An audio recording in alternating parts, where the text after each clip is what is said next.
CBAS can connect as a workstation to another PC that is already running a copy of CBAS. To do this, select Database, followed by Open Database, followed by Remote GW or Remote Graphical Workstation.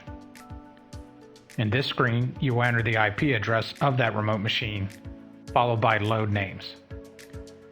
You will now see a list of names that are available for you to connect as.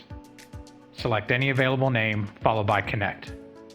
CBAS will now connect to the remote machine, allowing multiple users to work with the same database simultaneously.